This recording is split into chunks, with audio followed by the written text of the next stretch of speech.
Recovery doesn't start tomorrow. Calling all angels. Recovery starts right now. And here to help is Rated R for Recovery. Calling all you angels.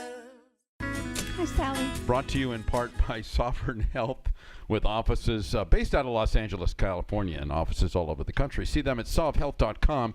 We broadcast live from the Freedom Clubhouse, located at the Freedom Studio at 6313 Corporate Court. I said that backwards.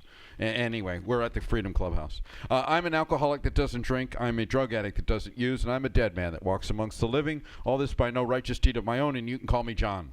Hey, John. And so I do. And I'm just a nice girl who could never say no. My name's Joy. Welcome to the show.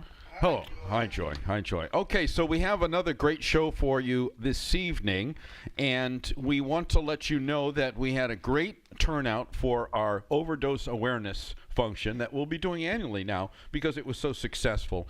And through the excellent production of Melody and Mike Holliday, we will have a completed thing on the Facebook, and we'll be able to send it out to local media and such like that. Can you prop a little picture of me there as if I were there?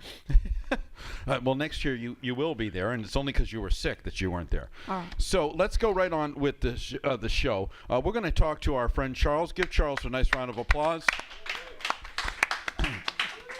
Charles, welcome to the show. Thanks, guys.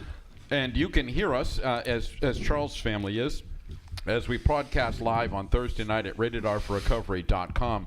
Then we are replayed on Beasley Broadcasting, News Talk, and more. And that is AM 770 and some FM signals. 104.5 I'm going with. It is. Yeah, okay. WJBX on Saturday night at 10 p.m.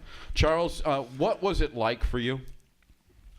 I started off, well, I had a good childhood. I didn't even start touching drugs or any alcohol until I was in my mid-20s. It progressed very quickly from there into a full-blown heroin addiction. A lot of crimes, a lot of arrests, and led into me finding my higher power, which is God, and be on the right that's the track Reader's now. Digest version. Let's back up here. So when did it start to get really bad? In your mid-20s, you said? I started in my mid-20s with drinking, marijuana, ecstasy, and I moved on from there with a back injury and opiates. At about 31 years old, I got really heavy into the opiates and then into the heroin.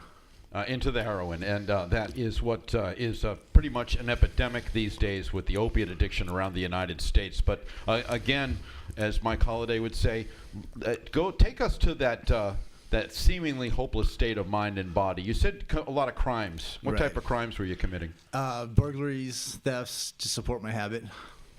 Okay. I ended up in prison for 3 years. I spent 3 years in the prison gym getting big and healthy and strong. I got out January of 2016, and 4 months later, I was back in jail at 149 pounds. Yeah, I get that weighing as much as a strong wind could blow you away. In fact, I like to say that the only thing that you could see from me from a distance was my nose. So you're down in the depths of despair. Are you living someplace? I was living at a motel on Palm Beach Boulevard. That's expensive. Oh, I bet you I stayed there. That's expensive. Well, a lot of us probably did. One of the nice places there. Yeah, one of the nicer ones. They have little trees. Take us to that. Take us to that emotional point in our lives where we feel that there's no hope. Go ahead. I was arrested again, fresh out of prison. Not even 4 months later. I was stuck. My girl that waited for me to come home was crying as I got hauled off by the cops again. I'm sitting in the old court building there in jail, and I got down on my knees and I looked up and I asked for help, and I felt that a physical and emotional change happen, as if God himself reached down into my soul and pulled that problem out of me. Now, did you believe in God before this? Not as much as I do now. Justifiably so. I was raised, I went to church when I was a kid and stuff, but not a lot. And so it was one of those like 911 kind of prayers maybe? It was. I studied a lot in prison about God and all, but I didn't really have a movement or a feeling or anything happen yet. But that day that happened in the jail there, and since then I've put in a lot of work and a lot of study, and I fully believe And that's the key right there, Joy. We hear what he said. He did a lot of work. Yep. We're all willing to work hard. What's what we're willing to work hard at. Yep. So when I'm out there ripping and running, I'm working hard at living that lifestyle. And when I want to change, if I'm willing to do the work that these people put in front of me, Yeah, but that's too hard. I know. You're right. You're right. And especially with my story, but we're not talking about me right now. So, okay, so this is a realistic change in you. And we talk about this spiritual awakening that happens as a result of doing some work. This happened to you right away before you even applied yourself. And so that is very exciting for you. That is, was the problem removed and never returned from that point on? I didn't have a want or desire to use any drugs until I'm in a program now. By the grace of God, I should be in prison for 5 years, and I'm not. I went back to work, and I used to use a lot of dope at work. And the first day back at work, I had a real strong desire, and I actually physically felt like I had shot up some drugs, even though I didn't touch anything. And I had to look up to the sky and tell the devil to get behind me, because I'm not going down this road. And since then, I've had a real strong resolve, and I've been filled with the Holy Spirit and been moved entirely. Amen. Amen. So what's asked of us when we come in here is to follow some suggestions, and those suggestions are for somebody to help me have a close connection with a power greater than myself. Right, Joy? Yes. Okay. You want to expound on that, or you just yes? I really only just caught the end of it. Okay, all right. So, okay. Apparently, Joy is still on vacation, even though she's here. So, when now things start to change. What was the relationship with your loved ones prior to this change? My family no longer trusted me. You've heard the story. Your mom hides her purse when you come over. Oh yeah. You know, my dad's watching his tools, making sure I'm not stealing anything. Of course, I always had a place to go for a meal, a shower, a place to live if I needed it. But, you know, there was a lot of mistrust there on my part, and they just thought I was, well, probably because I would steal stuff and sell it. And when did this journey start for you? I started drugs when I was 25, but the opiate addiction started at about when 31. did the sobriety journey start for you? I was arrested May 5th. Of what year? Last year. Okay. And a few days after I was in jail. Nice. So, it's been, but I was actually, April 15th is when I put the drugs down on the street. Okay. And I did move home for a couple of weeks before I was arrested. And so that's my sobriety date, April 15th to 16. Well, you know, so you got out of prison, and then you went right back in. I was out of prison 30 minutes. 30 minutes? What did you do? I left work release in Brevard County, and there was a gram of heroin sitting there waiting for me. Mm-hmm. So the whole ride home, I just got crazy. All right. And it just kept going from there. All the money I saved up working in there was just wasted within a couple weeks' time. And right. Well, they only pay you 50 cents a day, don't they, or something like that? No, I had a regular job. At work Oh, release. I see. Okay. Yeah. All I right. picked my husband up from jail with a joint and a beer Who in brought the parking it for lot. him? I did. Oh, okay. All right. Well, now we don't think that Partay. way anymore, so that's okay. We all did things like that they were not particularly fond of. So you mentioned a young lady that was right there for you. Mm-hmm. Is she still in your life? No. Okay. She's all right. not. Were there children? I have a son, yes. And where? How old is he? He's 12 years old, and he is with his mom's parents. Okay. All right. Do you have a relationship with him? I have not seen him since Christmas Day of 2008 due to my addiction and my incarcerations. Now, does the mom that is taking care of your son aware of your journey and of your successes? Yes. How is she? What is she like? I haven't spoke to her since I first got out of prison around February, and I don't really know what she's up to. Okay. As far as I know, she's not doing well. She Yeah, uses because to. he's with her parents. Yeah, that's what I was trying to get at. What's the relationship with those parents like? They don't like me at all. Okay, all right. Do you write?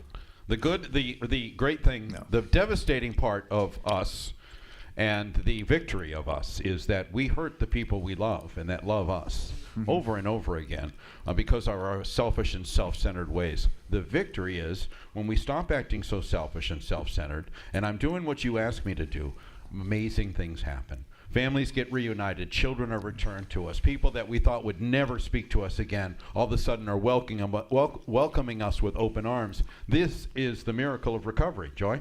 And it comes from doing the right thing. And even if the right thing means that those people just want you to back off for a while, if you will just honor them in their wishes, a lot of times they come around faster. Rather than trying to push your way into a situation when they keep saying, we need time, just let us be, and you think that not doing something doesn't help, but many times it's just in not doing anything but waiting, waiting on God. Let God get in there and fix the situation instead of me trying to fix it. And the ability to wait on God, which I struggle with. I still want an answer right away, or I will make sure. Let's fix it. Let's do it. Let's do something about it. Absolutely, What can I do? What can I do right now? Can't you a- do something? Let me do something. Who can I call? What are we going to do? Whew. I think she knows me. That's exactly how I am, and I put myself in a position to hurt or be hurt by doing that all the time, and I do it over and over and over again. But again, we're talking to Charles. Charles, so you're active in a 12-step fellowship. Is that correct? Yes, I'm at the Salvation Army program right now. And is that Department of Corrections, Salvation Army? Department of Corrections, yes. And how long are you sentenced there for? 6 months, 7 months. And I've never heard of that. They give you an extra month just because we need to give Charles an extra 30 days there? Basically, I got myself into a little mess, and I got extended. Oh, got a little time tacked on? Yeah. Would this happen to do with a person of the opposite sex? It may. All right. Yeah. Okay. All right. Another thing that we want to do right away is get involved in relationships, and because I don't want to look at me, I need you. We'll do this together. And if I can't do it myself, I am no use to you at all whatsoever. Got that right. And that has been a hard road to hoe for me, especially. I don't mean to keep coming back to myself, but this is so, when we talk about these things, we show how our experience can help others. So when Charles is sharing, I can identify. When you share with bringing a joint and a beer to Art Vandelay when he gets out of prison, I can identify with that. So these things are all, well, how do you not do that anymore, Joy? And then Joy tells me how she doesn't do it. How do you not hurt the people you love, Charles? Charles tells me how he does that. And so if I can be open-minded enough to do the things and do the work, I'll generally one day at a time. Well, and a big thing is to talk to somebody before you go do something. You get an idea. Here's what I'm going to do. Here's what I'm going to do now. I'm going to do this. I'm going to call them. I'm going to do this. I'm going to And if I would just stop and call a friend and say, here's what I'm thinking, and they'll start laughing because I was thinking. And they'll either say, yes, that sounds like a good idea, or they'll be like, no, you're way off the beam. That's not the way we do it. And if I can just listen to them, and then I get the results, and that's what becomes attractive about the program and the fellowship. Does your son know who you are? I honestly don't know. Okay. I haven't seen him since he was 3 years old. Right, and he doesn't remember when he was Right. 3. So, so this might be exciting stuff. What you have to look forward to. Yeah, it's all in the works to be back in his life soon. Okay. So, if I may, talk You about may. parents. All parents, and being a parent myself, I think parents deserve the right to know that they raised their kids right. I was raised in a drug-free environment. My parents did a really good job. I just started doing drugs and liked getting high. I have no history of abuse in my family or anything like that. And Mom and Dad, you did a good job. Thank you. And you that's started as an adult, basically. Yes, yeah, by Thank all you. means. Yeah, very good, Charles. Your drug use seemed to, from what you were saying, started as an adult, Yes. and yet you didn't have children when you started No. drinking. Yeah, so you sort of cut yourself off between that growing up, which you had a nice growing up, and then to becoming an adult, and somewhere in there you got chopped off at the knees, Right. and so that's where you have to begin to grow from. When we're little people, I don't think any of us say, I want to grow up to be a drug addict or Under my high school yearbook picture. or a prostitute, as my goal to be, or I want Future alcoholic. I want to hurt the people I love. That's what I want to do. And FAA, Future Alcoholics somebody of put on the America. Facebook the other day, what did you want to be when you were little? And I wanted to be a garbage man because I wanted to ride on the back of the truck. Janis Joplin. And so, yeah, absolutely. So, Charles, what is life like for you today? It's the basic struggle. I mean, I wake up every morning, say my prayers, I go to work, I come back to the center there. Back up, young man. Well, you mean it's a basic struggle? What do you struggle with? Work. I don't really struggle with sobriety at this point. I haven't had any real issues. So you have luxury problems. A little bit of luxury problems. It's hard living with 30 other men. Oh, yeah. There's no privacy. There's Nope. nowhere to go just to sit in peace and quiet at any time. So it's Smells just, bad. It's loud. definitely. How do you know what that's it just smells it, Bad you know. food. Yeah, food's terrible. Is it? Okay. All right. But okay, so give us an example. Keep on going with what life's like today as a sober individual. Well, you know, I've been smiled on greatly by God lately. Just a little over a year ago, I committed my crime, and just a few days ago, the company I work for gave me the code to the security system. Whoa. That's a big turnaround. That's what I would call a 180 entirely. And I felt pretty accomplished when that happened. I started at the company just as a regular guy. I've moved up quite well lately. I'm a lead man and a crew leader now. And it's amazing how fast things can turn around. But I've come to the fact that I know I have to remain humble and not become arrogant and self-centered, which is what I did for a little bit while I got in trouble at the extension there. Well, this is where the things called the traditions come into play. You know, a lot of people know about the 12 steps, but there are also 12 traditions. And the traditions will serve you very well in living with a group of, 30 other guys in a room or a couple rooms or whatever. And it will also serve you very well in your work. You know, when I was told, get up, say your prayers, go to work while you're at work, that was a novel concept. And then give the glory, to my higher power. That's and right. not sort of take it upon myself. Oh, look what I'm doing. Oh, look how good I'm doing. Oh, look at me. Because I knew that of my own, I couldn't do it. Right. Well, while I'm at work, and if I feel like being a slacker or not doing as good a job as I think I should, I'll refer to the scripture where it says, do all your work as if you're doing it for the Lord. Yes, exactly. And it picks you right up, puts you right back where you should be at. Do you have any? We're about to take a commercial break. Do you have any words of encouragement for the people listening at home and the people's here in our studio audience? Well, I've been clean over a year now, guys, and it can be done. Just do the work and fight the good fight, man. God's on your side, even if you don't know it. Use Amen. your powers for good. Give Charles a nice round of applause. Welcome back to Rated R for Recovery. Welcome back to Rated R for Recovery. RatedRforRecovery.com, broadcasting every week as a podcast at RatedRforRecovery.com, heard around the world on that website. You have an option to listen live when you go to our website, both by a mobile device and a PC. Is Like that right now. Is that the proper terminology? A PC? Yeah, okay. So I don't always know the proper technology related. Laptop, iPod, Yeah, phone. thank you. Well, the iPod, that would be a mobile device, right? I don't know. Anyway, so and then on Saturday nights at 10 p.m., we're heard on the new Beasley Broadcasting, WGBX, News, Talk, and More, AM 770 and 104.7. yes, and they're FM. in Naples. Yeah, so that's really good too. Here's ladies and gentlemen, introducing a guest that has been on our show many years ago. Believe it or not, we've been doing this show for quite some time, haven't I we? know, we just can't figure out how long. Yeah. So and one time we were on at 6 a.m. and she was fun. able to get to the studio at 5:30 a.m. Please welcome Brenda Iliff to the show. Thank you, everybody. Brenda, you are the executive director of Hazelden Betty Ford in Naples. Is that correct? Yes, Hazelden has many treatment centers throughout the country. We're a nonprofit, started back in 1949, so we're old, been doing this a long time, and our mission stays the same. We're helping people get sober, helping Amen. Families, helping communities. When That's did this merger with Betty Ford come about? That happened about 3 years ago. So, and what a gift, because we're both nonprofits. Our missions have been the same forever. What made you? What made you get together? Well, actually, the Betty Ford board came to Hazelden and said, "You've been doing this a long time. We have too, and would you like to?"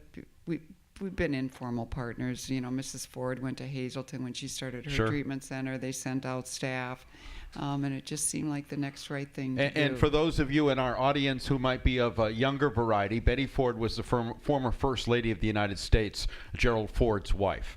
So that just clear that up, right, Joy? Yeah, in case you weren't born then. Yeah. Okay. So, what are your duties? Well, I get Brenda? to do I get to watch people's lives change, and that might be my particular duties are kind of the master coordinator, whether it's a facilities issue or a clinical issue or whatever. Get to help. We could just develop some new family programs so that we have a couple times a week family program coming in. So, So problem solving and working into the future. yeah, absolutely. Or just dealing with the day to day. Amen. Yeah. How many beds are there? We have 47 beds, but the good news is a lot of folks don't need beds.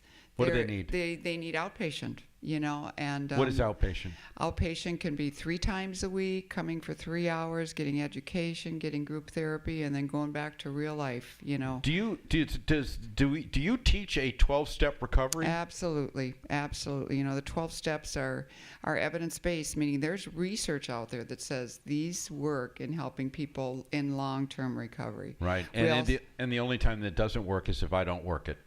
Absolutely. But there's also other tools that work, like cognitive behavioral, changing our thinking. The big book talks a lot about changing our thinking, but there's a different way of teaching that also through cognitive behavior. So, we try to meet people where they are and direct them to the solution, which we believe is recovery and abstinence. Can you talk us through the procedure when I first come in the door, what happens, and as I progress in this program? Sure. It really depends on what people need. The gift about being down in the Florida facility is over half our people are 50 and older.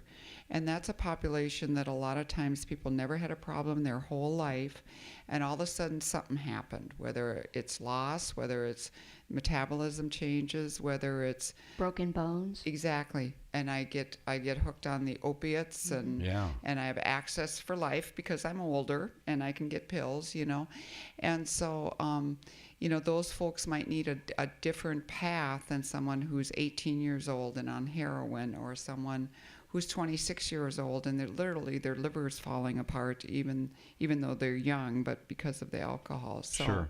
A lot depends on what does that person need, but ultimately people need education. They need to learn about what is this addiction? What's this thing that came into my life and has got me by the nose? And why can't I fix it? Yep. Especially when I'm older. I fixed everything else in my life. Here I am, 60 years old, had a great business. I'm retired.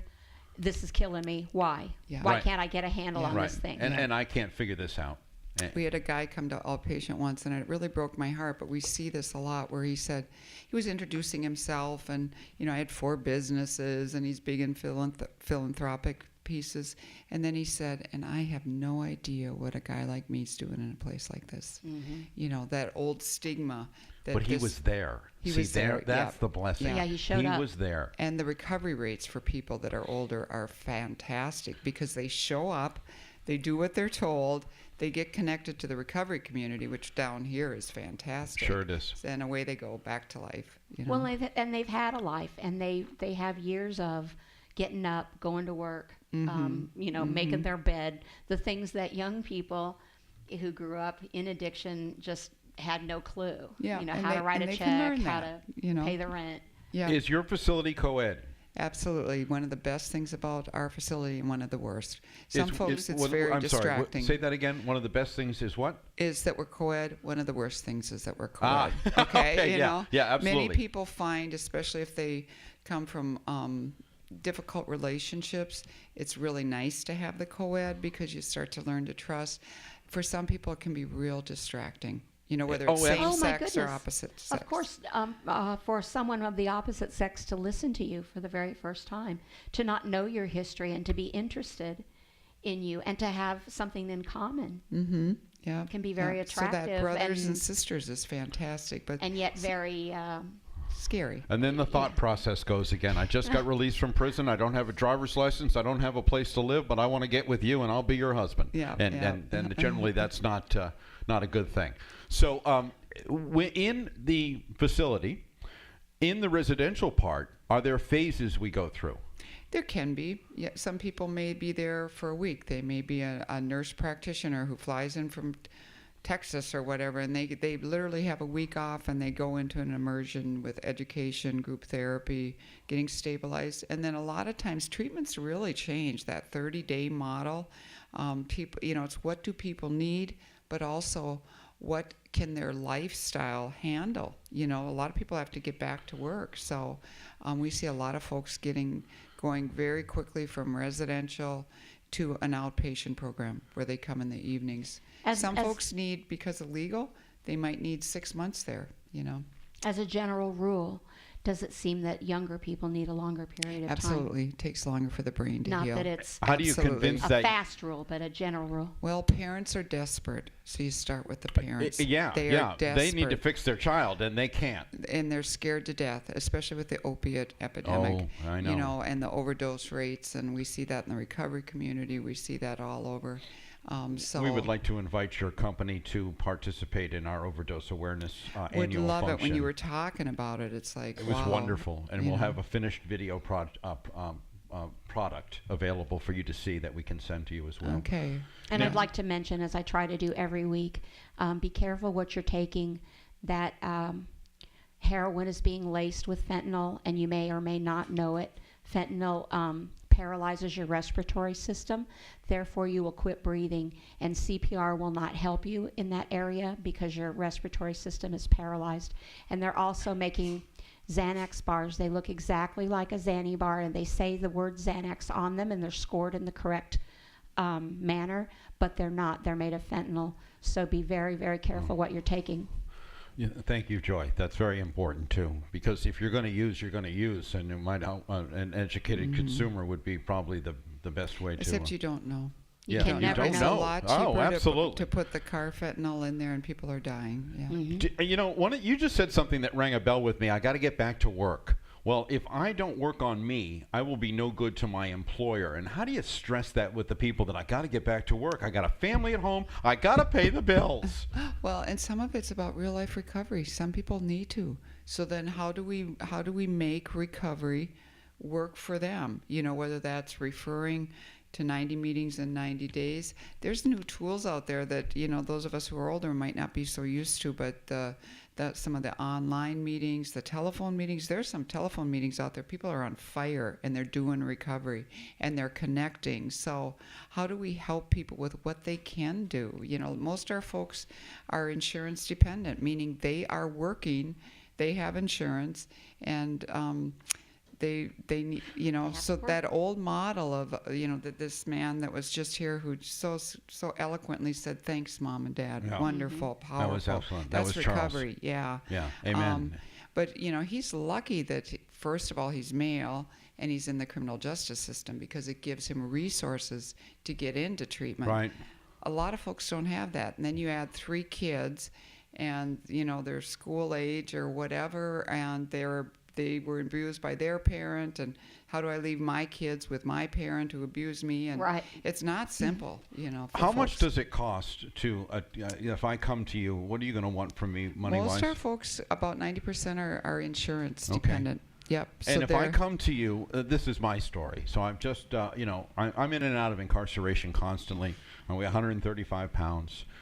I'm not sleeping out on the street because I'm a good enough manipulator to talk you into letting me sleep on your couch, or in Gary S's in that trailer in the back of his yard, which he locked me in and let me out in the morning, and then my food I'm getting out of dumpsters. I don't have any money. I don't have insurance. I haven't worked in years. Will you help me? We do have some patient aid, not a lot of patient aid, but yeah, we'll help you. We'll help you find a place that can work with you. We've had people that have been started with us and moved to St. Matt's or to Faith Farms, or there's a lot of help out there for folks. They have networking. Yeah. So you work in conjunction with St. Matthew's House, Justin's Place. Well, we referred people Teen there. Challenge. Yep, absolutely. A lot of people need long-term treatment. Now, some people won't go there because it's faith-based, and that's fine. Well, where can we send them? We work with Next Step up here, the sober housing. That a lot of people might need a place to live while they're like me. Yeah, I know. didn't have any money, and I wanted some help. I just didn't know how to stop, and I didn't know where to get the help. So the justice system moved me right along. And I'm a Yeah. graduate, 2009 graduate of felony drug court.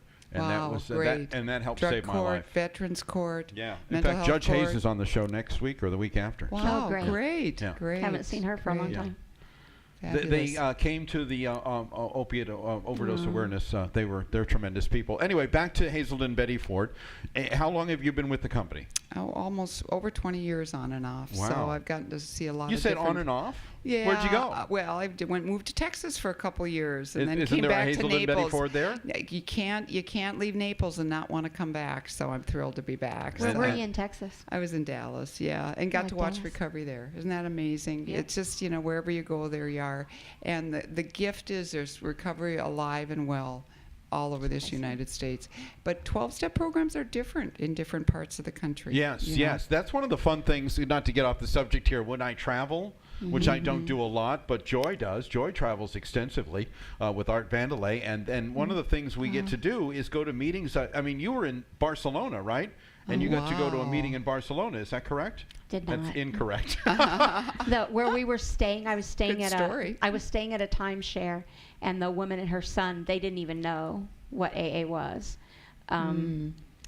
So we tried, but Yeah. we didn't But get to there's a meeting in Spain. what we come down to, there's 12-step fellowships everywhere. So if you're on vacation, a cruise ship, they have 12-step meetings on cruise ships, in resorts. Look and for Friends of Bill. Yeah, yeah. Back to Hazelden Betty Ford. What is the rule that you find your clients breaking the most? Nicotine. I'm sorry? Yeah, Smoking. addiction is addiction, and people that are residential can smoke on campus in a certain area, but when you're addicted, and there's. But you just said they're allowed to smoke on they campus. are allowed to smoke, but And there's you don't like certain, that. There's no, I know I'm not saying that. I hope we don't put shame on anyone who's addicted in any way, but people will Bend the rules. bend the rules. Yeah, there's certain rules So around. They but have I'm a place. confused. When- They have a place for them to smoke, but will they smoke in that place Oh, only? I see. No, Is they that will what you not. mean? I yeah, see. They will or break too the many rules. congregating. So I came to my first detox some year, a shell of a person, and one of the things that they said is, "Oh, you're a smoker. We'll just keep smoking. We'll work on that later. Just you've got enough Yeah. problems as it is right now. We're not And going we used to say that to people. Yeah, you come from that school of thought, I right? do, but you know what? We learned what the research is saying. What does the and research say? If you leave treatment nicotine free, and believe me, this is not a quit smoking commercial by any means, but if you leave treatment nicotine free, your chances of staying sober are 4 times greater. Really? Wow. And the reason for that is the brain likes those little pings. You know, I mean, when we use a pain pill, we're getting a good ping. Nicotine gives you little pings. And while it's not intoxicating, so we don't treat it, although we do bring in the state and offer that service if people want help there. But any chemical that gives you those little pings, people are more likely to go back to the real ping, whatever that is. So that's news to me. I was brought up that don't even try to quit smoking until you're 5 years sober. Yeah. One thing at a time. However, if someone's in a treatment center and they're trying to quit smoking, do they allow them to have the patch or the gum? Of course, yeah. And we bring in Okay. the state of Florida. We're lucky to be in Florida because the Yeah. state will fund that for free. They provide a trainer that comes in that will help people if they want. Yeah, absolutely. And it's all free. Okay. That's So- a wonderful thing. And now, when the clients are, they go to, if I'm in treatment, how long can I stay there? What's the? Well, the longest we've had somebody is 6 months. That's Oh, the that's very wonderful. longest. And that would be more like sometimes the judge may say, you have to be someplace 6 months. But then we'd really work at what do they need. I mean, they might have they might have as part of their treatment plan that they come up here every Thursday from now on. We'd love that. Okay, We'd if you're love there that. A that long, van let's full of get- Hazelden Betty Ford. That's a wonderful Let's get thing. into real life recovery. Judge Hayes gives us a thumbs up. Yes, she Oh, does. that's great. And do you start the clients off on their step work? Absolutely. How do you do that? Absolutely. Different ways that we can do it. I mean, some steps like step 10 every night during probably right about this time after they have their evening speaker, they do a group 10-step group, So they share inventory. Yeah. For those of you Even though listening they're at home, not there yet, but it's practice. the 12th step, you get a buddy. You're helping somebody right from the Absolutely, get-go. absolutely. The 11th So step. what is now? That's an interesting thing. So I'm in retreatment. I'm new in recovery, and everybody's telling me the steps are in order for a reason. But then that's what a wonderful thing to share. Step 10 for you, by the way, that if I you love don't know or that. listening at home, continue to take personal inventory, and when wrong, promptly admit it. Step 12 is what she said prior to that, and working a 12 step, which means after having a spiritual awakening as a result of this work or these steps, I try to carry this message and practice these principles in all my affairs. How does that go against the grain of we don't want to do this out of order? Right. Well, and really, they get immersed in step 1. I always tell folks, if you can get a good, solid step 1 start while you're in treatment, that's great. Because we have to get to the point of realizing, I got to surrender. And there's no reason when somebody is coming back from a relapse that has been deeply involved in a 12-step fellowship in the past, not to go and read the chapters on what to do when I wake up throughout the day and what to do when I retire. It's just to introduce them to 10, 11, Right, and 12. and then prove my conscious contact with God, praying only for the knowledge of His will. You know, to continue to do those 10, 11, and 12. Go ahead, Joy. To me, that correlates with when you come in and you're new and you have a couple months maybe under your belt, and they'll say, is there anyone available to be a contact for a person? And that doesn't mean you're going to be their sponsor. It means you would be a contact. You would be someone to talk to on the phone. And that's the sort of 12-step work that when people come into treatment, we have a 40-day. Where I work there, it's 40 days. And so at about day 20, I start asking them if they're bored yet. And when I get anybody saying that they're bored, then I say, I want you to start looking for the new, start looking for the new people. Good. Start Good for looking you. for the people with the sick eyes, and Good for just you. sit by them, just talk to them. And that's the 12th step work that I would ask. It's not, I wouldn't call it step 12. Yeah, But lots of groups, meeting groups, regardless of the fellowship, say when they pass around this sheet of paper so you can put your name and phone number down, it says 6 months or more. And I think, well, and everybody has opinions, but the person that let's say has been sober for 20 years, sponsored a bunch of people, did service work, stopped doing the work, relapsed, and now is back, aren't you telling them that they don't have any value?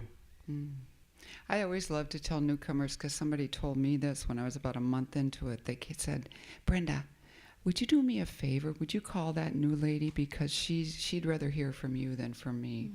And I tell you, if you can connect a 30-day person with a newcomer, rock on. Amen. Thank you. And I wouldn't want, I would hope to God that had I had 20 years, went out and came back, that I wouldn't be too proud to talk to somebody who had 3 months, who was sure. working really hard, Yeah. for me to talk to. Well, we have mentors that walk us through this program, and in the 12-step fellowship, they're called sponsors. And one of the jobs I have from my sponsor is that if anybody picks up a white surrender chip, that's the chip in one fellowship, it's the surrender chip. In another fellowship, it's a key tag. Anyway, if they're just coming in, then I make sure I walk up to that person, shake their hand, and introduce myself to them. It's one of my jobs I have to do, and shut up at my home group. So, Nice. okay. Which is very hard for a person like me.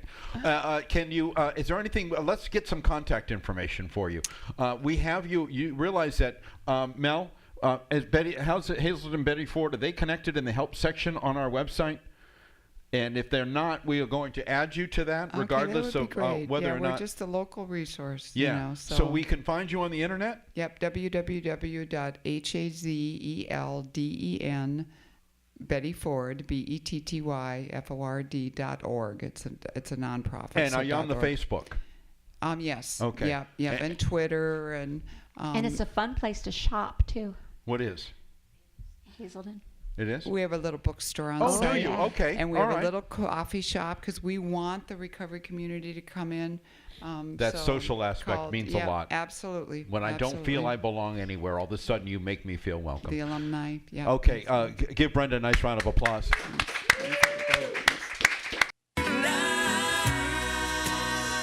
Welcome back to Rated R for Recovery. Welcome back to Rated R for Recovery, ratedrforrecovery.com, podcasting every Thursday night from 7 p.m. to 8 p.m. at www.ratedrforrecovery.com. We have a Facebook page. Please like us on the Facebook at Rated R for Recovery, and then pass us around with your friends to get your friends to like us as well. So, and then if you don't hear us on Thursday nights, you can hear our show every Saturday night at 10 p.m. on the new WJBX News Talk and More, AM 770 and 104.7 FM. And we want to thank our friends Lynn and oh good Lord, Cheryl? Sherry, for providing our coffee machine. Sherry. They have donated. Thank you, Sherry. Thank you, Lynn. Give them a nice round of applause for all your caffeine needs here. All right, so without any further ado, this gentleman has performed on the show more than once before. He is from a group called Hope for Song. Please welcome Bill Metz. Thanks. What did I say wrong?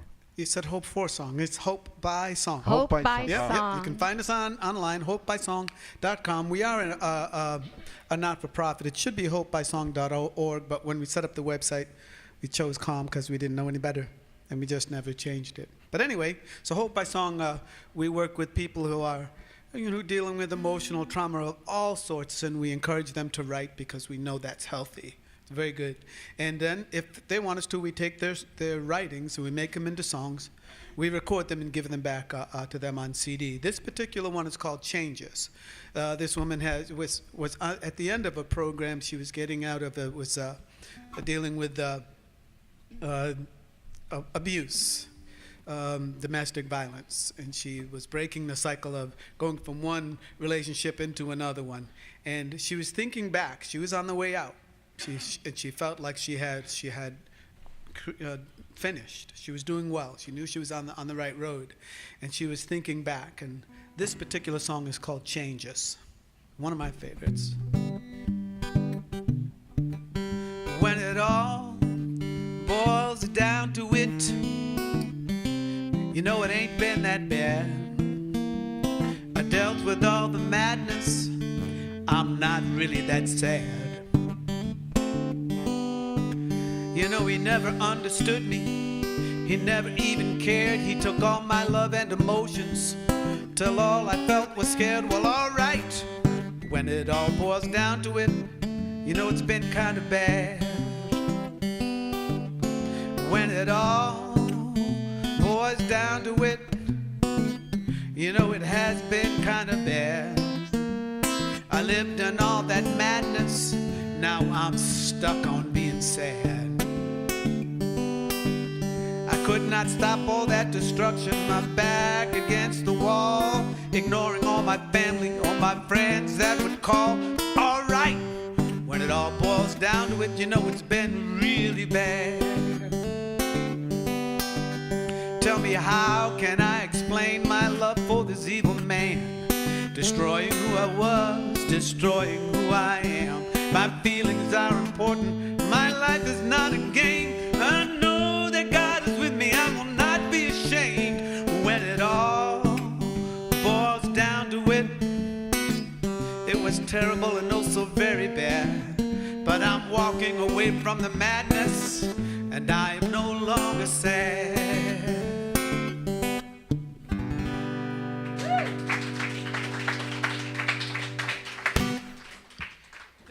That was great sounding song. I love that. Thank you. Okay. Would Thank you you. do one more for us? Sure, I'd love to. Can I do one of mine? Just the original song?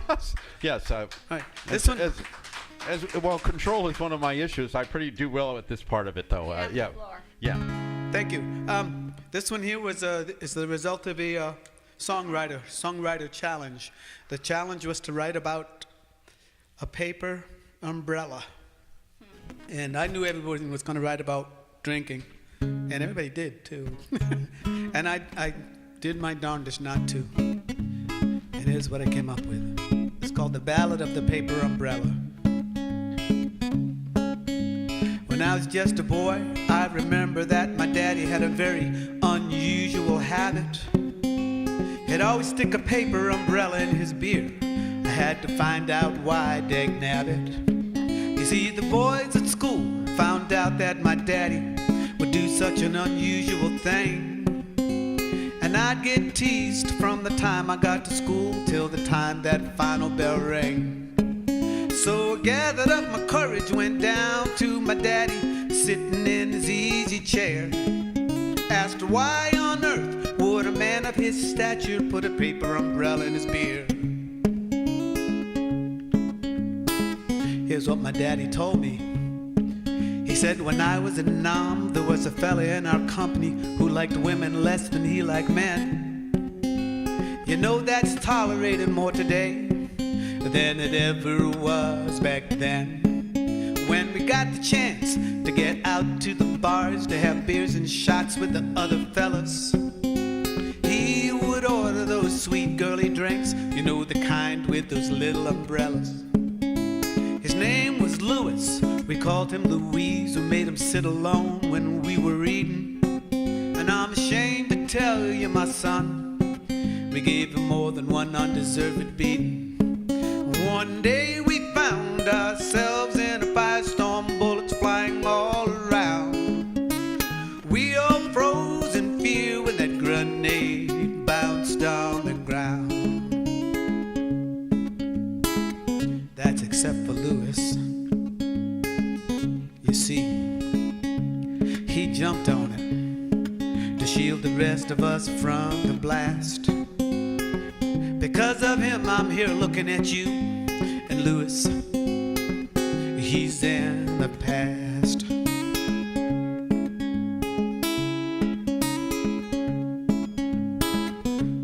Then my daddy stood up, and he looked down at me. He said, son, I hope we are finished here.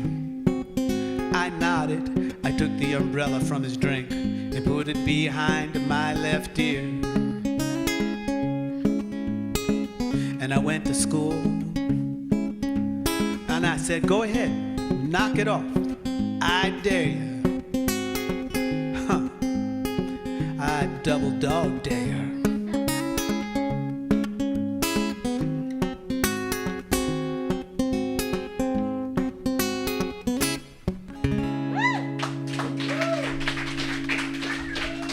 There's no great. reason why this man shouldn't be like at Carnegie Hall or something. That's just great. awesome storytelling. The program is Hope by Song. The gentleman is Bill Metz. Give him a nice round of applause again.